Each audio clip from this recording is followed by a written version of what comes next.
Welcome to Tales to Terrify, part of the District of Wonders network. Featuring Starship Sofa and far-fetched fables, everyone has a story in the District of Wonders. Come and find yours.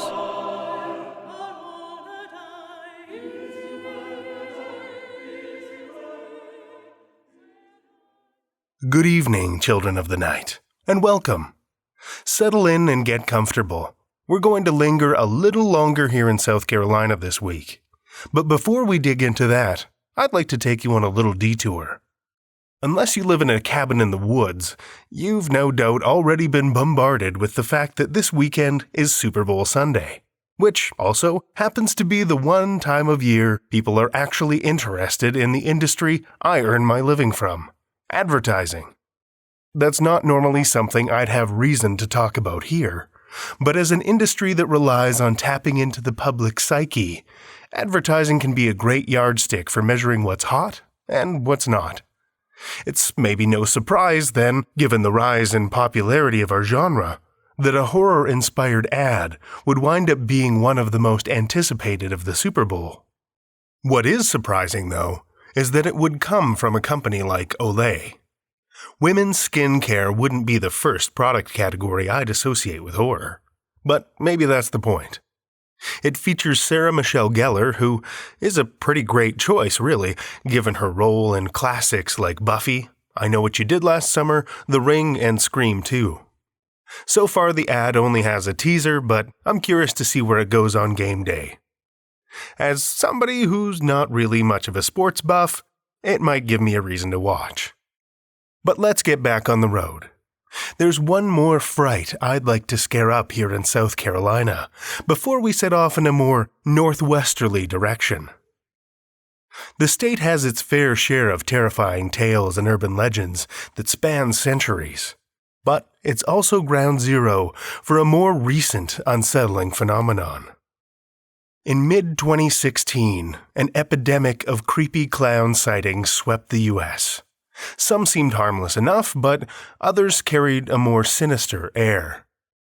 The ember that sparked the sudden flare-up of clown sightings, or at least the one that kicked off the mainstream media's coverage of it, happened in August in Greenville County, South Carolina. Donna Arnold's son regularly played in the yard outside of their low-income apartment complex. She had warned her son to stay out of the heavy woods that bordered the property. I doubt, though, that she had killer clowns in mind when she did so.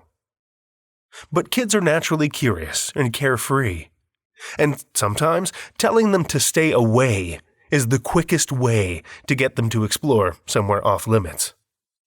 I imagine it was getting late, the sun darkening to hues of red and orange as the sodium glow of the streetlights began to flick on around the neighborhood.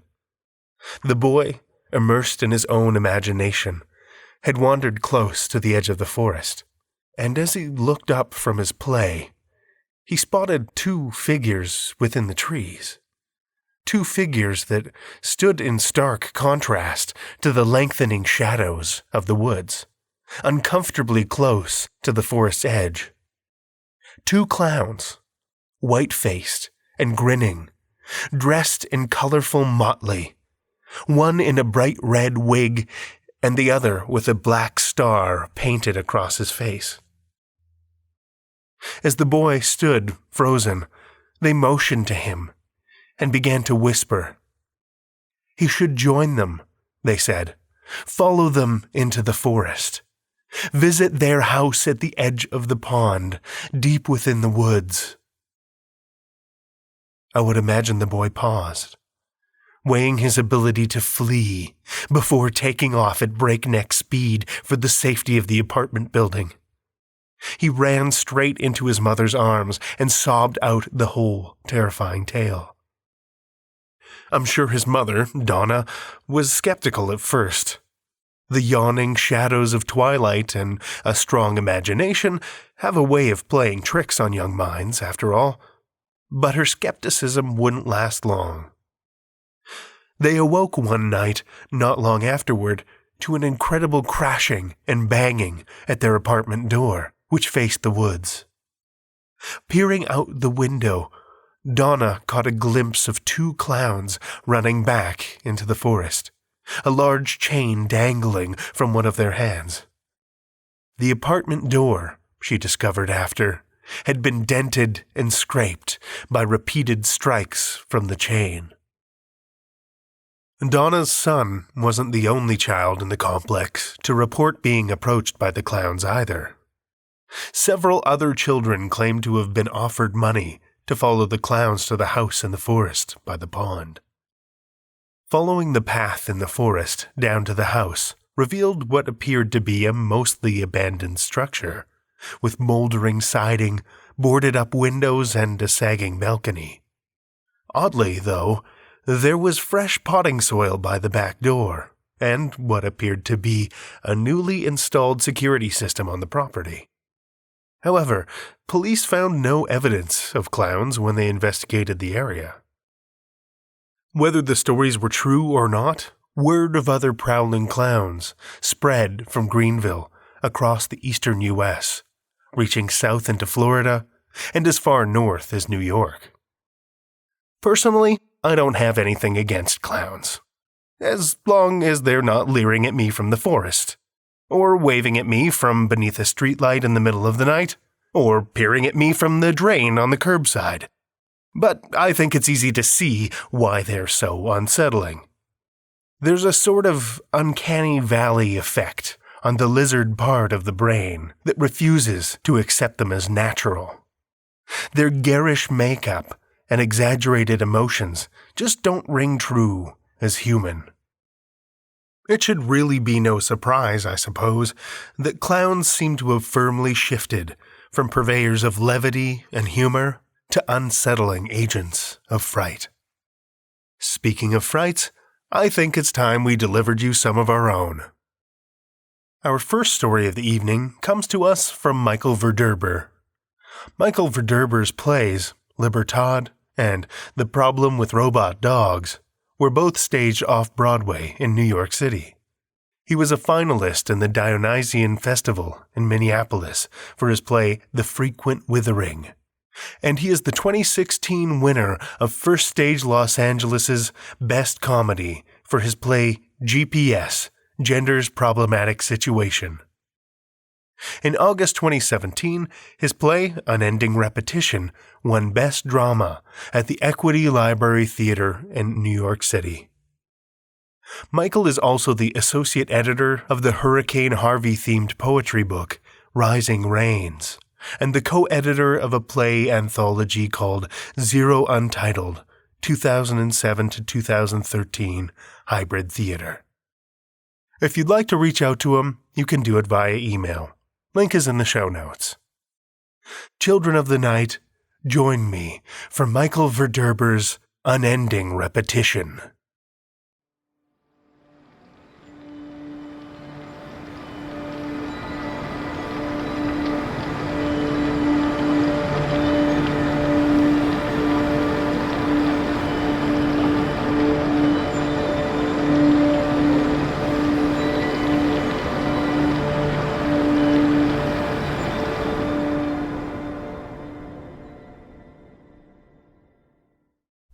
Again.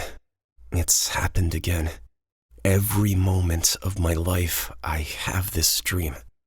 I'm in this battlefield. War is everywhere. I hear gunshots, explosions. I am armed. I run to escape the impending death. He comes in the form of a man dressed in all white with a white hat. His grin is sickly. It's frozen in place. I see the beady eyes and his gun is aimed. I see a split second of white burst from the barrel and it all goes dark. And that's where the dream gets weirder. Flickers of numbers, beeps and purrs, nonsense. And in moments, here I am again. I hear it again. I think I hear children laughing. I want to find the children, save them, get them the hell out of this war. Avoid death. Avoid the man in white. Sometimes I wake up in a factory. Sometimes it's a hallway, but nevertheless, I know that the white-clad bastard is around here. I hear the children laughing, but I can never find them. I can never save them. I can never do anything but die. Well, I guess not everything. See, I find these packages on the ground, like food. I take it to the children, but they're nowhere to be found. Then I notice one floor up, the man in white hat dashes by. He doesn't see me, so I hide. I hear other footsteps, and I know, deep down, the man found me. Another white burst, and I find myself in another part of the room. Most of the doors don't work. They're locked, and I always feel so marooned. Like I'm stuck on this island, stuck with this white-clad devil grinning and chasing me down. It's got to mean something, right? Is he my guilt? Does he represent some repressed feeling, trauma, something I experienced? I've racked my brain for years now, but it never lets up. It just keeps recycling for maybe an hour, and then it all goes dark. And it stays dark that way. I know not the time or place I'm at, but I can occasionally hear the children laughing, and I hear the footsteps of the man in white. I know he's coming. Eventually, but certainly. I'm trying to find a way to stop this man, but the cycle of death never ends. In the darkness, nothing moves.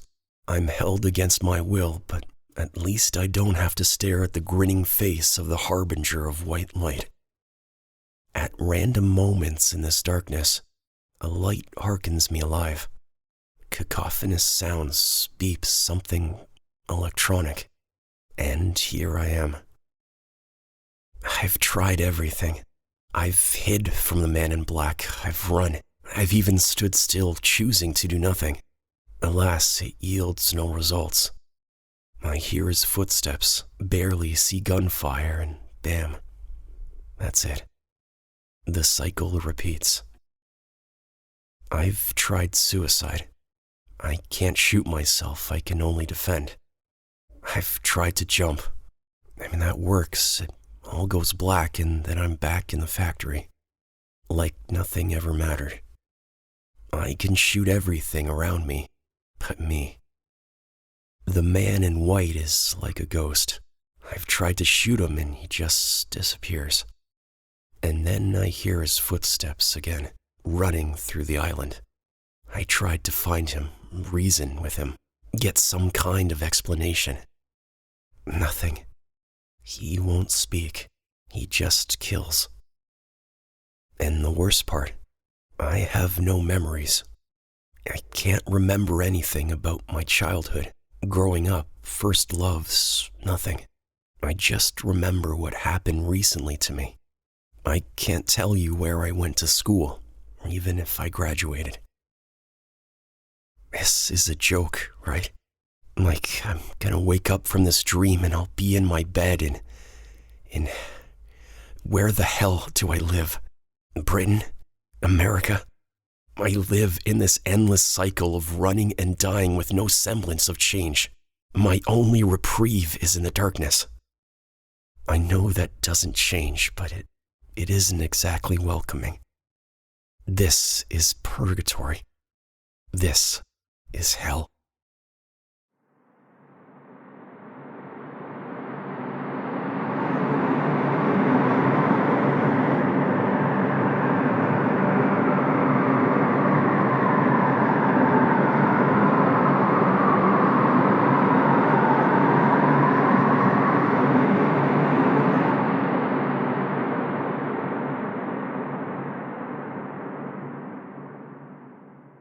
That was Michael Verderber's Unending Repetition, as read by Matt Bradford. Matt Bradford is a Canadian voice actor, writer, and editor who can be heard on the No Sleep podcast, ZombieCast, and Video Game Outsiders. Outside of the booth, he can be found chasing his kids, hunting down voicing gigs, and gaming into the wee hours. You can find him on Twitter at MattoMcFly. Thank you, Matt.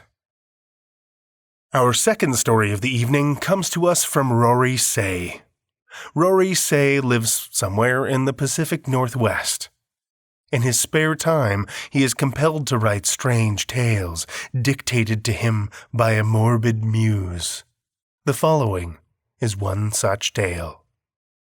Join me for Rory Say's The Tenant, a Tales to Terrify original.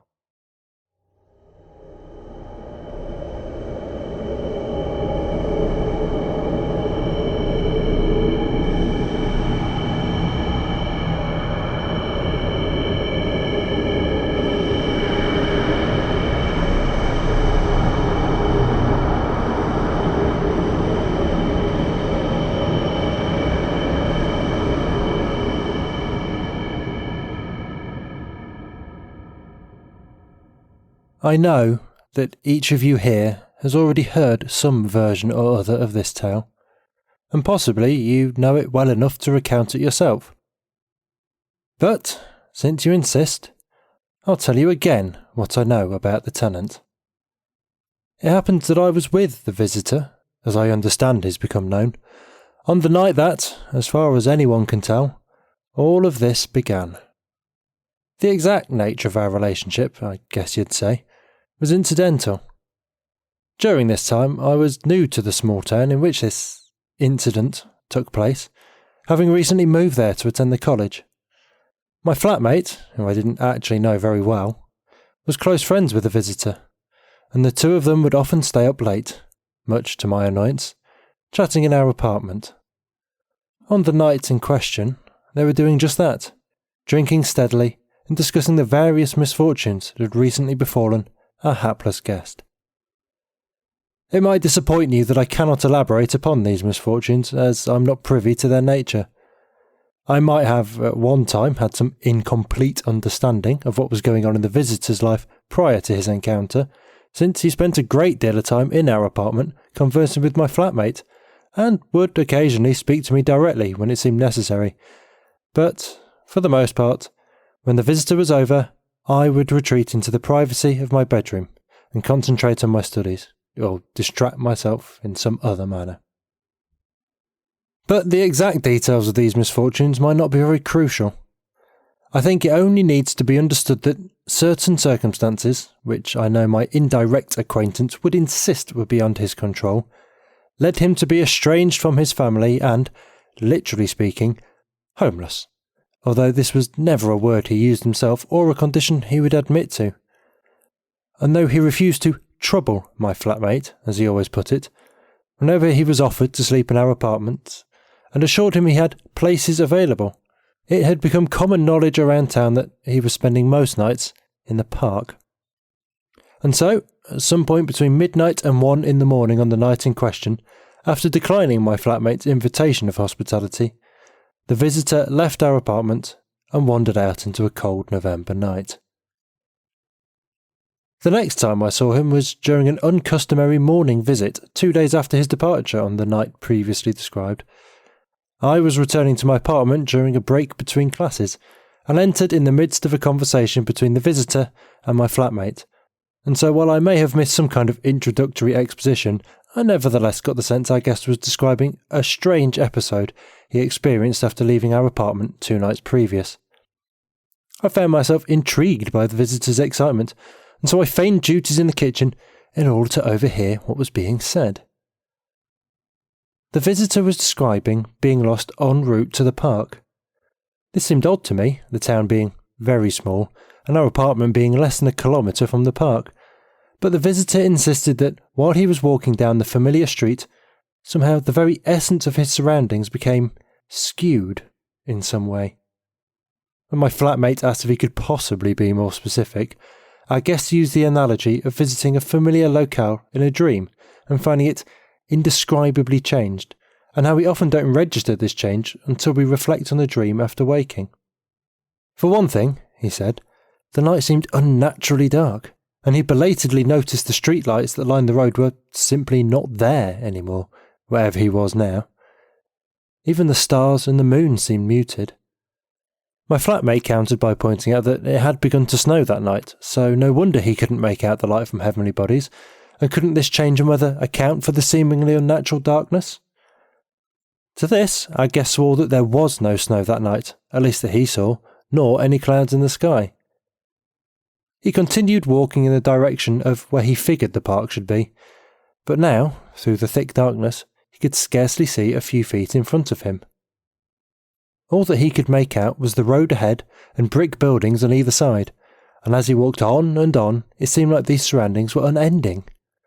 Eventually he retraced his steps to find familiar territory and orient himself, but the road in the other direction never changed. It was a straight line that was lined by brown brick buildings that functioned more like solid walls because there were no gaps in their structure, no alleyways he could walk down in the hopes of emerging in an area known to him.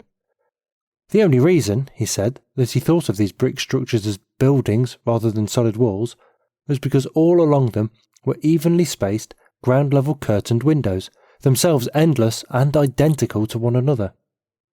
And so he walked, feeling as though he had no alternative, down the road in the dark.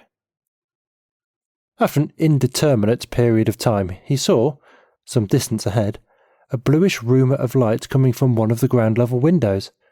As he approached, he saw that beside the window, which was exactly alike the countless others along the street, save for the dim radiance behind its curtains, was a black door.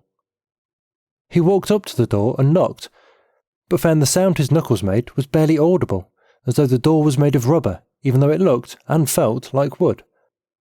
As he was about to turn away, he noticed a crumpled piece of paper lodged inside the keyhole of the door, and, taking it out and unfurling it, he read a 2-word message scrawled in black, capital letters. Come in. He found the door to be unlocked, and entered the building. Inside looked like a typical low-income apartment, although the indifferent lighting didn't allow very much to be seen clearly. What the visitor first noticed was a loud buzzing, as though a swarm of insects was nearby. This noise, as well as the bluish emanation that had lured him from the outdoors, and was the only light inside, both seemed to have their source in a room immediately to the left. Upon entering this room, the visitor found that the noise and the light came from an old television that sat upon a metal stand against one wall of the room. Against the opposite wall sat a man, whose age was hard to determine, partly on account of a complicated breathing apparatus that obscured his face beneath the eyes. The man did not acknowledge the visitor, who was still standing in the doorway of this room. He simply sat absolutely still, covered in blankets, staring ahead. Beside the man was a vacant armchair identical to the one he was sitting on, and somehow it was conveyed to the visitor that he was invited to come into the living room and sit down in the armchair beside the man. Or perhaps it only seemed there was no sensible alternative, because other than the armchair and the television set and the man, there was nothing whatsoever in the room. The vacant armchair appeared old like an antique, but looked and felt like it had never been sat on before. The static from the television across the room was vibrant in the darkness, and something about its strange bluish hue was acutely alluring, so that the visitor soon found himself staring intently at the screen. Even its buzzing noise, which sounded harsh at first, now began to have a mesmeric effect. Occasionally, the static on the screen would be interrupted by a single frame of what looked exactly like the street the visitor had just spent possibly hours walking down. The viewpoint was from the centre of the street, and all that could be seen was a few feet of dark road ahead, and brick-windowed walls on either side that faded into the darkness, and then more static would swallow the image until it reappeared at random intervals. The Tenant, which is the name by which the visitor always referred to the man he found seated in this room when I heard him recount this tale, still made no indication that he noticed someone had just entered his home and sat down next to him. He simply stared ahead, either watching the television or seeing nothing at all. Exactly how long the two of them spent silently seated together in the room is unknown, but I have reason to suspect it was quite a long time. The visitor described the interval as comfortable at first, even soothing, but at length he began to feel a sensation akin to sleep paralysis, although he was very insistent that he was wide awake during this whole period. He felt, after some time in the armchair, that he was no longer able to move his limbs, or even turn his head to look anywhere else in the room other than straight ahead at the television. This became especially alarming when he could see in his peripheral the Tenant begin to move in his chair, slightly at first, but with gradually increasing violence until it appeared that he was convulsing uncontrollably. Strangely, though, these apparent convulsions were noiseless, and still all that could be heard was the static from the television and, more quietly, the low respiratory sounds from the Tenant's breathing apparatus. When the Tenant's convulsive episode appeared to cease, the visitor felt his own right arm reach into the chest pocket of his jacket and retrieve an unopened can of beer. The visitor maintained that he did not consciously perform this action, nor was he in control of opening the can and drinking from it. As he took an involuntary gulp, a coarse noise like the groaning of disused machinery erupted from the visitor's left, and he realised the sound was somehow coming from the Tenant. It seemed impossible for a human to be making these noises, but it was clear to the visitor that the Tenant was communicating with him, and the message conveyed, perhaps via telepathy or something similar, was that the Tenant wanted the visitor to go into the kitchen and bring him a can of beer from the fridge. When the noise ceased, the visitor found the spell of paralysis, as it were, had lifted, and he once again had control over his body. He rose from the armchair and looked at the Tenant, who, in spite of his apparent convulsive episode, was completely still and in the exact position he had been when the visitor first entered the room. The visitor decided to fulfill the Tenant's request, and so he left the living room and walked down the hallway into the kitchen. The fridge, however, was empty, nor did it even seem to be functional. As he looked around the room, he saw that the countertops and all of the cupboards were likewise empty. There was nothing in the room. No table, no chairs, no cooking utensils or appliances. There was no evidence that anyone had ever entered the room before. When he returned to the living room to report that there was no beer in the fridge, the Tenant made no acknowledgement and simply stared on, as ever. Feeling as though there were nothing more to be done, the visitor announced that he would be on his way. Another series of mechanical grinding noises issued from where the Tenant was sitting. And the visitor knew that he was welcome to return at any future time of his convenience. He then left the Tenant's home and closed the black door behind him. At this stage, the visitor paused in the recounting of his story, apparently awaiting a response from my flatmate, who urged him to continue and asked what had happened once he left the Tenant's home and where he had spent the previous day and night. The visitor looked confused and said that he had come directly here after what he had just described, that when he walked out of the Tenant's home the world, as it were, had returned to normal. He was no longer on that unlit street that never seemed to end, and it was no longer night. It was early this morning, and he was in the park. When he looked behind him, there was no black door or window, only the brick wall that encloses the park. My flatmate informed him that it was not last night, but the night before last when he had left their apartment. And for this the visitor had no rational explanation, but only reached into the back pocket of his jeans and withdrew a creased piece of paper that he unfolded and placed atop the coffee table, presenting it as though it offered absolute verification to his unbelievable story. I walked from the kitchen close enough to read the two large black words written on the paper. Come in. As I left to return to my classes at the college, the visitor and my flatmate remained in the apartment, discussing various aspects of the visitor's story.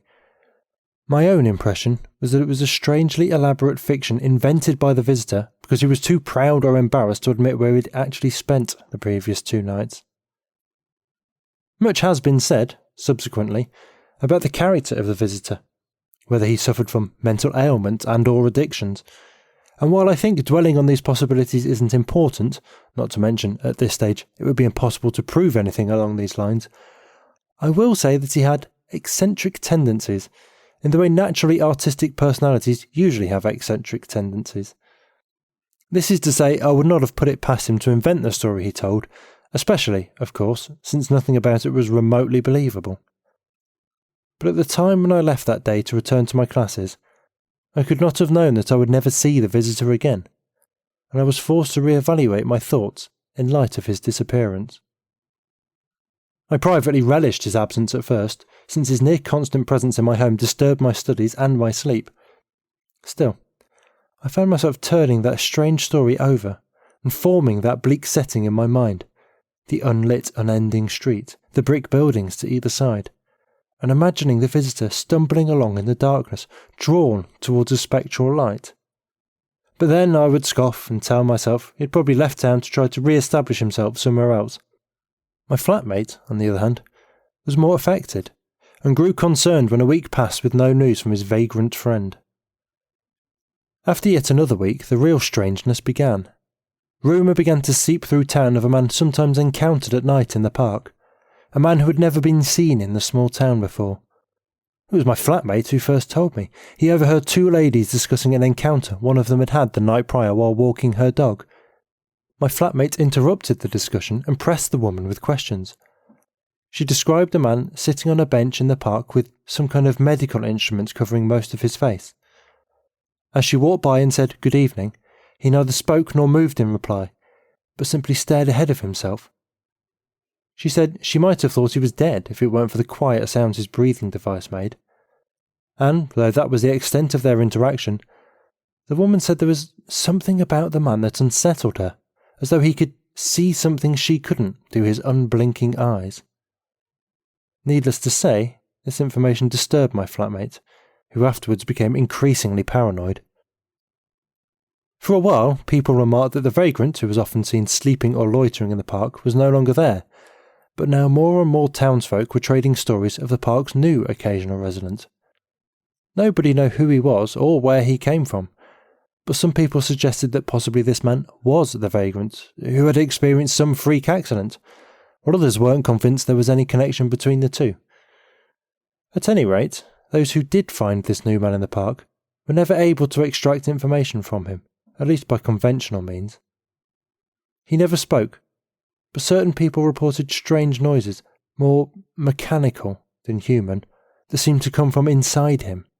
Noises that filled their heads with specific thoughts. Often those who encountered the man had trouble sleeping afterwards, and dreams they were reluctant to talk about. And while most claimed that he never moved, there was talk of a man who, while jogging through the park one evening, was alarmed to notice a man lying flat on his back in a clearing just off the pathway, flailing his arms and legs up in the air. When the jogger approached to see if he could be of assistance, he saw that there was nothing natural about the contortions a man's limbs were making, that they bent strangely and writhed upwards as though there were no bones in them. And while this story and others like it circulated, no one seemed to know who exactly the jogger was, or any other first-hand witnesses, and mostly these kinds of tales were dismissed as baseless superstition. People began to refer to the strange man in the park as the Tenant, for no reason they could account other than the name just seemed to come into their heads. For my own part, I was unnerved by news of this purported newcomer to town for the same obvious reason my flatmate was, but I tried not to succumb to his paranoia. He had already been searching for his friend day and night, and now he was convinced this mysterious man held the answer to his disappearance. The problem was that the man people called the Tenant only seemed to appear to the unsuspecting, and before long the park was generally shunned. My flatmate, though, practically lived in the place, obsessed by the prospect of encountering this elusive man. He began spreading the story of his friend's encounter with the Tenant to anyone who would listen, and though the story quickly circulated and mutated, before long my flatmate was himself shunned. He came by our home every now and then, only to ask if I had heard any news of his old friend, but I never did. On his final visit, I was shocked to see the state of him. He looked crazed and unslept, and he was hopelessly manic. When I tried to calm him down, he didn't seem to hear me, nor could he even speak properly, but only utter fragments of deranged thoughts, all seeming to revolve around the Tenant, for that was the word that surfaced most frequently through his gibbering. After he left, I called the authorities and told them about the condition of my flatmate, and where they were likely to find him, but no one ever saw him again. At the same time my flatmate vanished, it seemed the tenant did as well. Gossip about the man in the park was still general for a while, as were different versions of the mad-sounding tale my flatmate began to circulate before his own disappearance, but no new sightings were reported. Even when the talk died down, there remained an anxiousness that pervaded the townsfolk, as though there were an unspoken thought on everyone's mind. The apparent departure of the tenant did nothing to attract people back to the park, however, which was still seen as an unfavourable place. It was ostensibly for this reason that, after some months of neglect, an out-of-town company came and levelled the park, and in its place began construction on a series of housing units. The project was met with quiet controversy around town, but no one seemed to openly protest it. One simply heard whispers of disapproval, and still no locals would go near the site. And then, as if in answer to everyone's resentment, construction was abruptly cancelled after only a few weeks. The official reason given was, if I recall correctly, complications in funding, but of course this only triggered another whirlwind of speculation. The prevailing theory was that something unexpected had been uncovered beneath the park, though there was no consensus as to what this something was. Some suggested that the bodies of the two recently disappeared young men were found impossibly deep beneath the ground, while others claimed that some kind of mass grave had been unearthed. No one had forgotten about the tenant either, and many theories purported that he was somehow responsible, or at least in some way connected to the project's cancellation. But it seemed nothing could be proven. After the out-of-town company demolished the work they had done, they left town as quickly as they had come. Almost, it seemed, as if to evade interrogation. The site where the park had been was now a square half-kilometre of rubble, and still no one would go near it, not that there was any reason to any longer. In the wake of this latest matter, as talk about the cancelled construction was rampant, some people began to speak of new strangers spotted in town. Not strangers like the tenant, but well-dressed men who prowled nightly through the demolished construction site in black vehicles. They never talked to anyone, and some said they would drive away quickly if approached. If nothing else, their presence seemed to confirm that something unspoken, perhaps unspeakable, had in fact occurred during the construction in the park, and I think by now it goes without saying that a new batch of rumours was born. I was thankful it was around this time that my semester at the college finished, and I was finally able to move out of the town. Even though I tried to distance myself from the hysteria that had come to consume the place, it was impossible, especially because I was now being routinely interviewed by both locals and authorities who wanted to know more about, or verify certain details regarding, my missing flatmate and the visitor.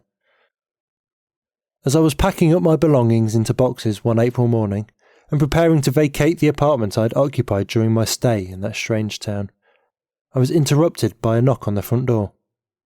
This annoyed me because I had a great deal of packing to do, and so I stood still and silent, hoping my unwanted caller would assume I wasn't home.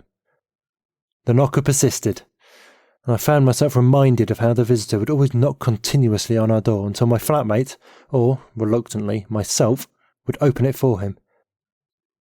The knocker on that April morning was not the visitor, or any local I was familiar with, nor was it any of the police officers I had spoken to in the wake of my flatmate's disappearance.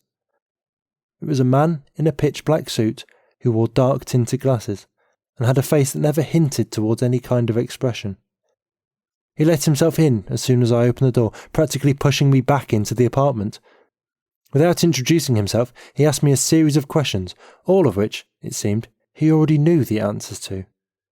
And although the questions were ones I had been asked countless times before, I got the impression the man was studying my responses carefully, trying to gauge whether I knew anything I wasn't divulging. When the interrogation was over, the man told me that I was right to leave town, and that if I knew what was good for me, I would never return. He told me not to talk about any of this with anyone else, no friends, no family, and besides, who would believe any of it, even if I did? Naturally, I felt threatened by his words, but nodded in compliance. As he opened the door and was about to leave, he turned back to me, and with no indication of irony or humour, said that he was never here, that this conversation never took place. I never did return to that town, and have never desired to, nor have I kept in touch with anyone I knew while living there. And I suppose you'll just have to take my word for it when I tell you that I have not spread the story of the Tenant or told anyone about these experiences. Occasionally, when I mention that I once lived in that town, people look at me in a sideways way and ask if there's any truth to those crazy things you sometimes hear about the place. I only shrug and say, I wouldn't know. Probably not. How could there be? But I'd be lying if I said it wasn't still on my mind. Rarely at the forefront, but always nestled somewhere, like the remnants of a lucid nightmare that resurface unexpectedly, unavoidably. The more years that pass, the more it feels as though it really was a dream, an impossible occurrence that only happened inside my head. But of course it happened. Isn't that why we're here now? I imagine it's happening again, if it ever stopped happening. Why else would you have found me and brought me here, wherever we are? But I know asking you these questions would be pointless, so I won't bother. I'm not even sure I'd want to know the answers, even if you would tell me. And, of course, I know what you're going to say next, so you won't have to bother with that either. None of us were here. None of this ever happened. This conversation never took place.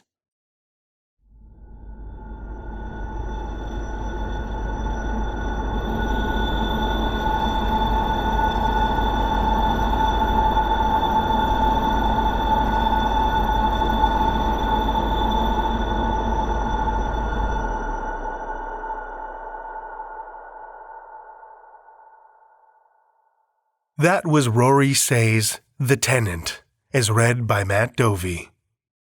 Matt Dovey is very tall and very English, and, most likely, drinking a cup of tea right now. He has a scar on his arm that he can't remember getting, but a terrible darkness floods his mind when he considers it. He now lives in a quiet market town in rural England with his wife and 3 children. And despite being a writer, he still hasn't found the right words to properly express the delight and joy he finds in this wonderful arrangement.